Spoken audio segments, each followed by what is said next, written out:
Welcome to the Market Mystics podcast, where we discuss what's happening in the cryptosphere and trading on earth as it is in heaven. Buckle up and huddle on while we dive in and get weird. Here are your hosts, Joshua and Kim.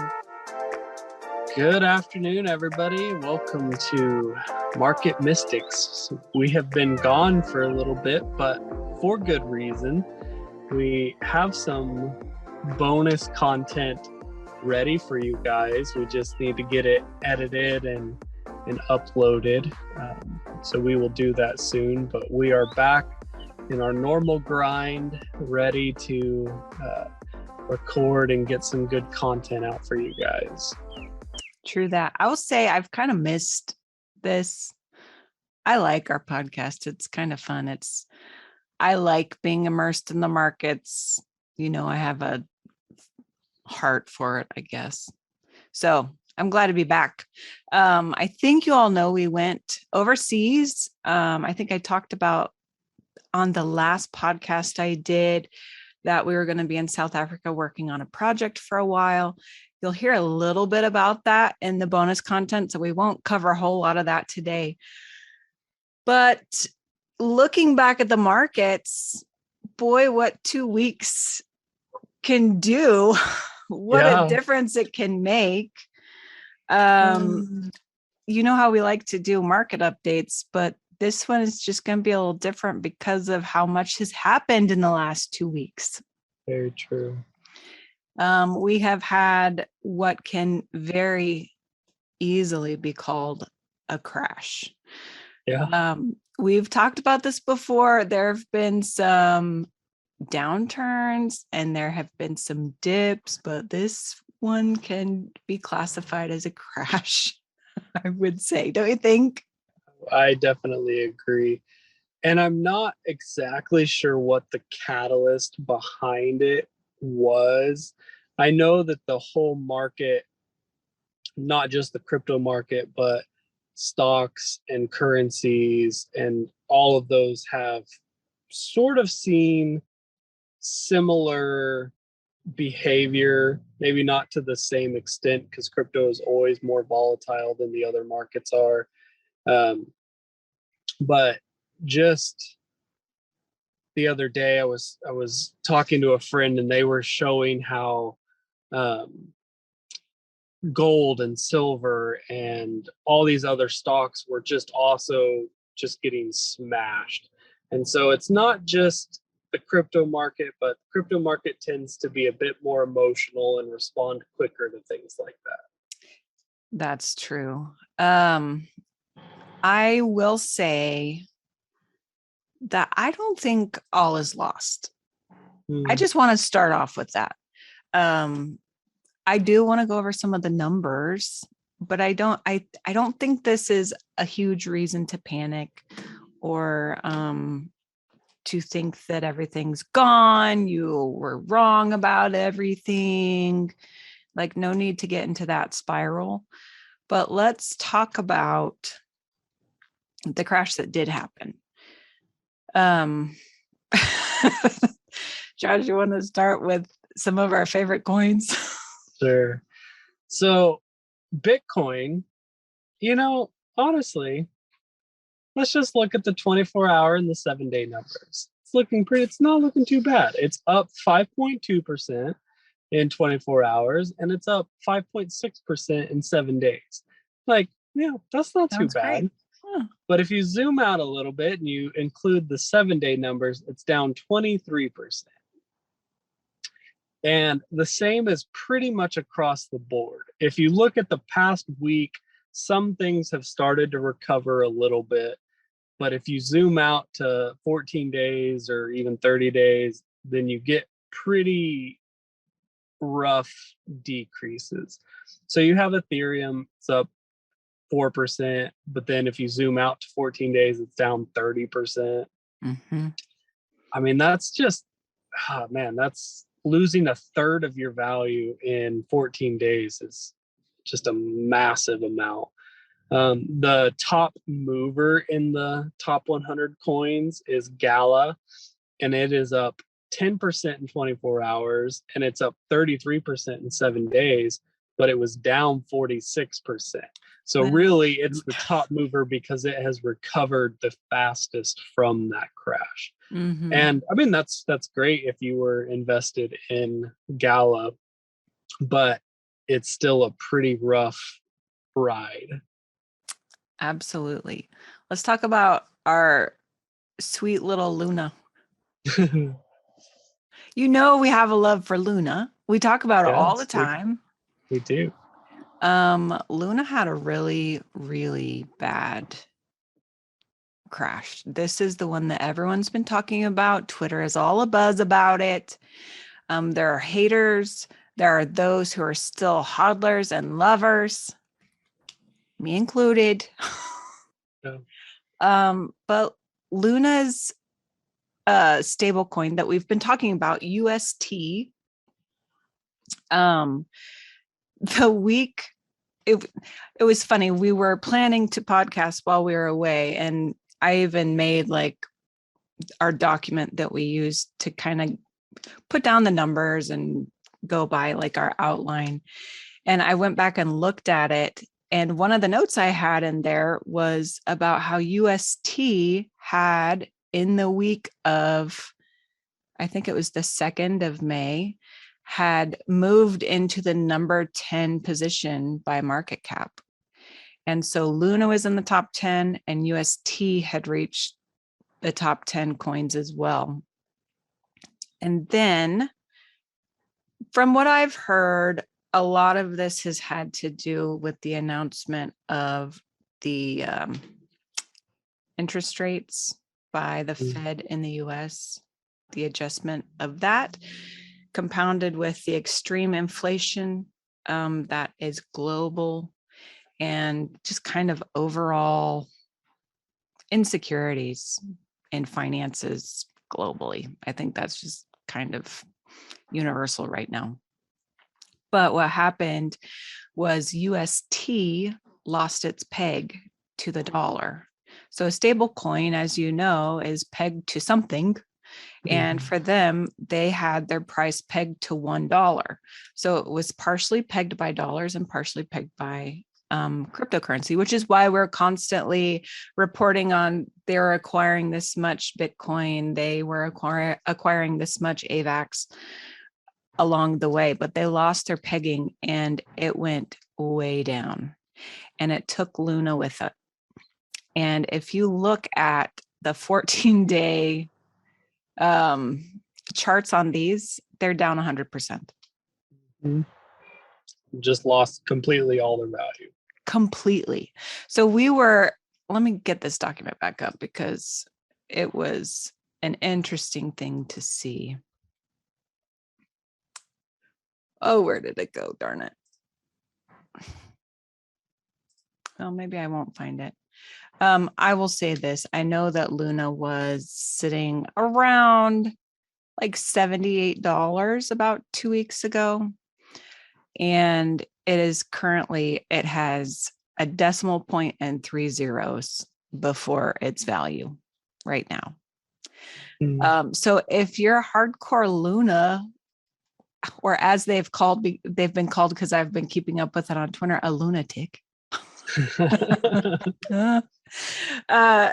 then it's a great time to buy if you can find any exchanges. If you can buy it, yeah. Right. And they did, I think it was last Thursday. I think it was either Thursday or Friday. They completely halted their blockchain.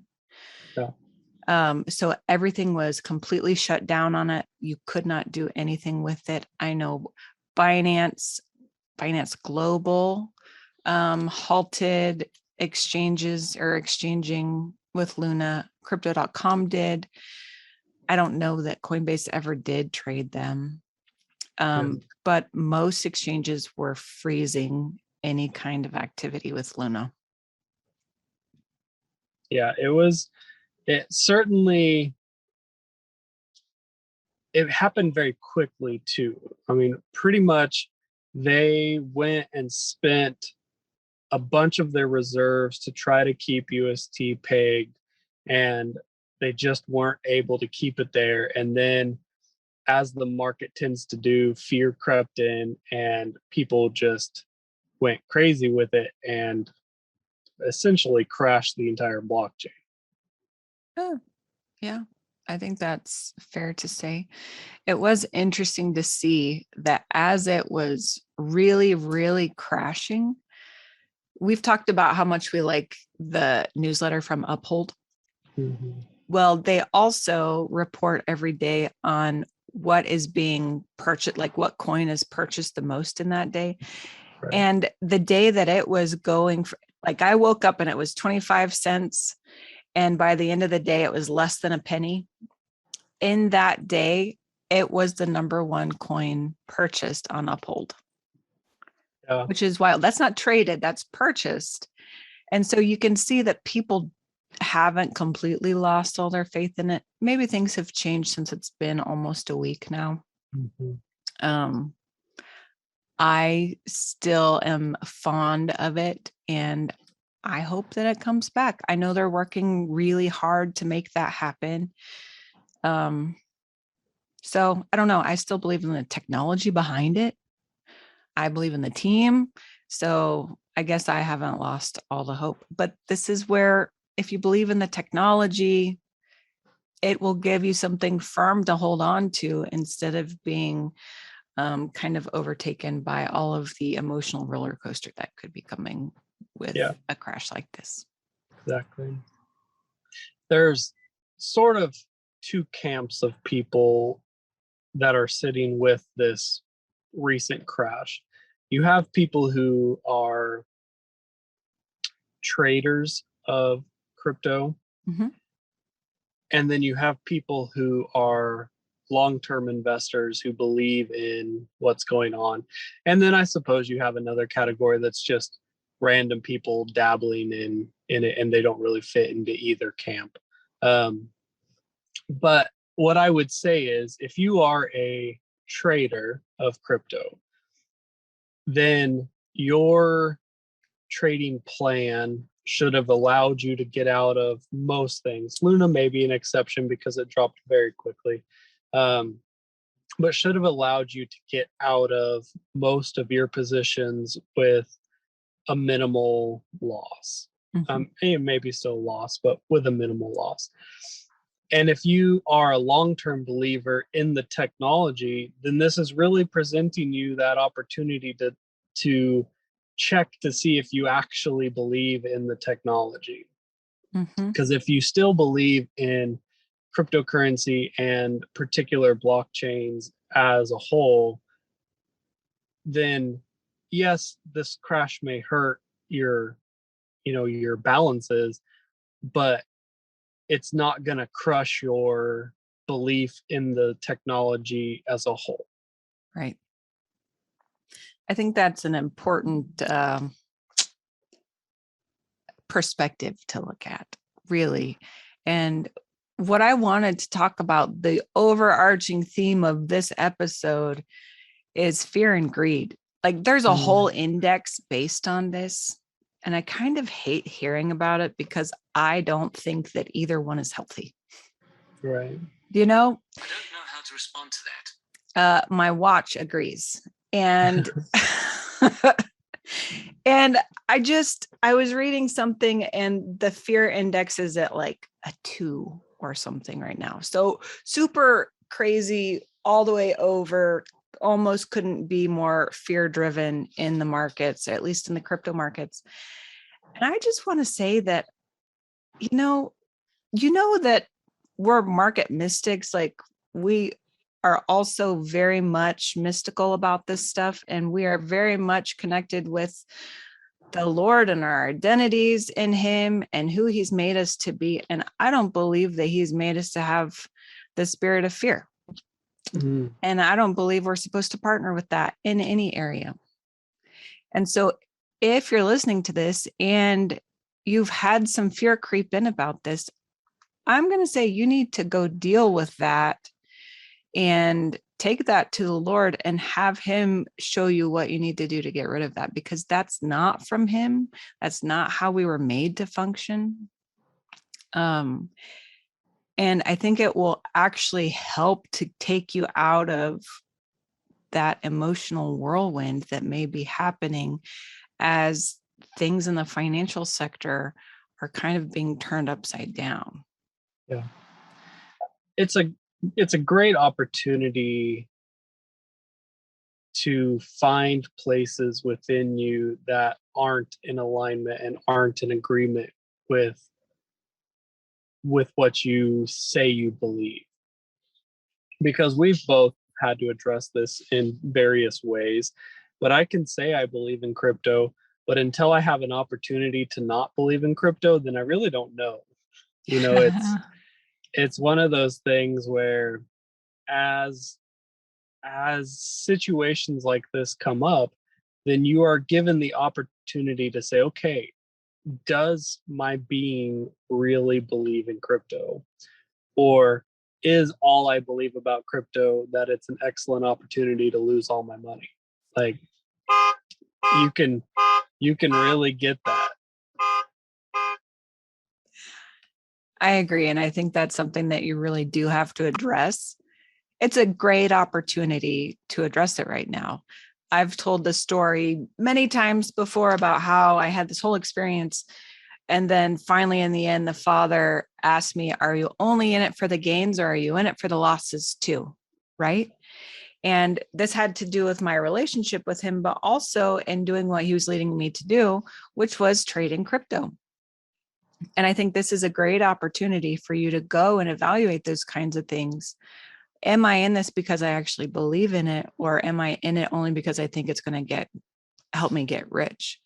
And that is a mindset that you're going to have to deal with as well, because that swings us over to kind of the greed side of things. So there's the fear, but then there's the greed. Like, is this self-serving? Is this only for you to advance?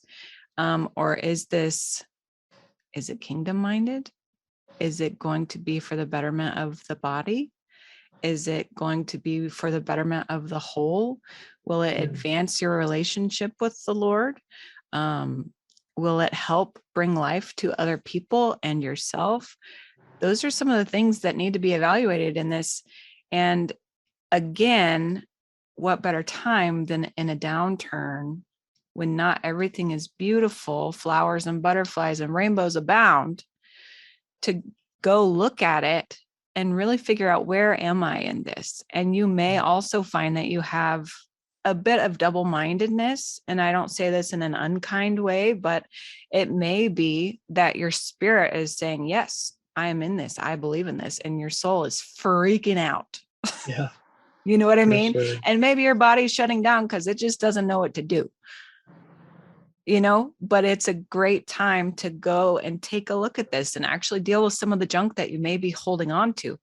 Or maybe you're going and looking at it and going, I'm fine. Hey, look, I'm fine. I didn't think I'd be fine, but I am. Yes, there was a big crash. Yes, I saw some of my favorite coins go way down, but I'm okay. I'm secure. I'm solid. We talk a lot about the promised land on this podcast, and Father's constantly giving me analogies to it, but I just have the thought that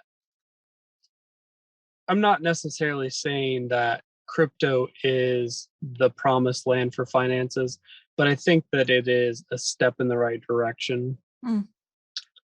And as you're looking at it, and as the children of Israel were looking at the promised land, there were obstacles in the way of it. There were things that wanted to keep them from taking possession of that land. And if you truly believe in crypto as being a step towards Father's financial system, then there will be opportunities for things to try and keep you out of that promised land. And it's your choice to say, it's your choice to pick how you look at it. Do you look at that as an opportunity to overcome something? Or do you look at that as a hindrance that will keep you out of that? That's great perspective. Great perspective.